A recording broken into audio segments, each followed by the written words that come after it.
Hello friends, மயில் with கிச்சனில் இன்றைக்கி நம்ம ரொம்ப சூப்பர் அண்ட் டேஸ்டியான ஒரு ரவா உப்புமா எப்படி செய்கிறதுன்னு பார்க்கலாம். இதுக்கு வந்து பார்த்திங்கன்னா நான் வந்து 1 டம்ளர் அளவுக்கு ரவை வந்து எடுத்திருக்கேன். இது வந்து ரோஸ்டட் ரவா தான். நான் வந்து இன்னொரு டைம் வந்து வறுத்துக்கலாம்.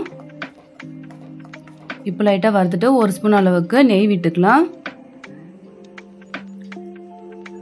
நெய் இல்லாட்டி எண்ணெய் எது வேணாலும் விட்டுக்கலாம். விட்டுட்டு நல்லா வறுத்துக்கோங்க.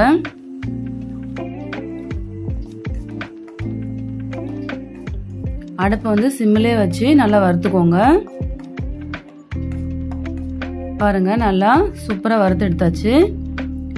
இப்போ தனியாக வேற ஒரு பாத்திரத்தில் ஆற வச்சிடலாம். இப்போ அதே பாத்திரத்தில் ஒரு 2 ஸ்பூன் அளவுக்கு நெய் விட்டுக்கிறேன். 2 ஸ்பூன் அளவுக்கு எண்ணெய் விட்டுக்கிறேன். இதெல்லாம் நல்லா சூடானதுக்கப்புறம் 1 ஸ்பூன் அளவுக்கு கடலைப்பருப்பு, 1 ஸ்பூன் உளுத்தம்பருப்பு, 1/2 ஸ்பூன் சீரகம், அப்புறம் கடுகு சேர்த்துடலாம். கடுகு வந்து நல்லா பொரியட்டும்.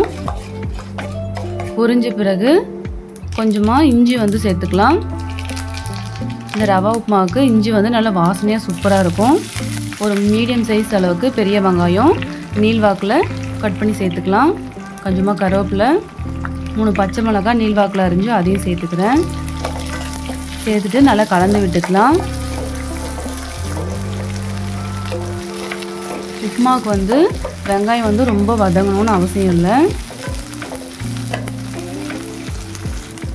லைட்டாக வதங்கினாவே போதும். பாருங்கள், இந்த மாதிரி வதங்கினா போதும். இப்போது நம்ம ரவை வந்து 1 டம்ளர் எடுத்தோம்னா நான் வந்து 2.5 டம்ளர் வந்து தண்ணி எடுத்து சேர்த்துக்கலாம். உங்களுக்கு உப்புமா வந்து இன்னும் கொஞ்சம் குழைய வேணும் அப்படின்னு வந்து நினச்சிங்கன்னா இன்னும் ஒரு 1/2 டம்ளர் வந்து சேர்த்துக்கோங்க. நான் வந்து 2 டம்ளர் தான் சேர்த்துருக்கேன். இப்போ இதுக்கு தேவையான கல்லுப்பு வந்து சேர்த்துடலாம். இப்போ இது எல்லாத்தையும் நல்லா கலந்து விட்டுட்டு மூடி வச்சுடுங்க. நல்லா கொதி வரட்டும்.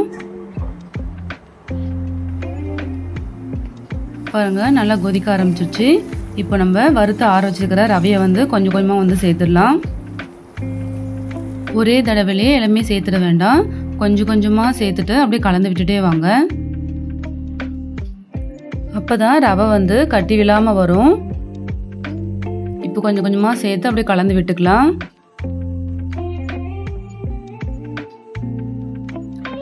சேர்த்துட்டு நல்லா மிக்ஸ் பண்ணிக்கோங்க.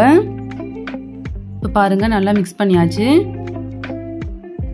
ரவா உப்புமாவுக்கு எண்ணெய் வந்து கொஞ்சம் சேர்த்து விட்டால் சூப்பராக இருக்கும். உங்களுக்கு வேணும்னா இந்த ஸ்டேஜில் வந்து எண்ணெய் கொஞ்சம் சேர்த்திக்கோங்க. இப்போ இது ஃபுல்லாக நல்லா கலந்த பிறகு மூடி வச்சிடலாம். மூடி வச்சுட்டு ஒரு 5 நிமிஷம் அப்படியே இருக்கட்டும்.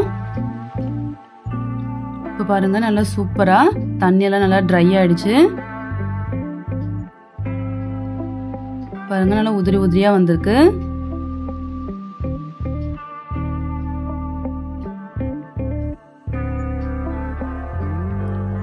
இப்போ இது கூட கடைசியாக மல்லித்தலை வந்து நம்ம சேர்த்துடலாம். சேர்த்துட்டு நல்லா கலந்து விட்டுக்கோங்க. பாருங்கள், நல்லா கலந்தாச்சு. இப்போ நம்ம இதை வந்து ஒரு 5 நிமிஷம் போல் மூடி வச்சிடலாம். அப்போ தான் உப்புமா இன்னும் நல்லா சாஃப்ட் ஆகும், சாப்பிட்றதுக்கு சூப்பராக இருக்கும். இப்போ பாருங்கள், நல்லா சூப்பராக இருக்குது பார்க்கவே. இது கூட ஒரு தேங்காய் சட்னி அரைச்சி கூட வச்சு சாப்பிட்டு பாருங்கள், அவ்வளோ சூப்பராக இருக்கும்.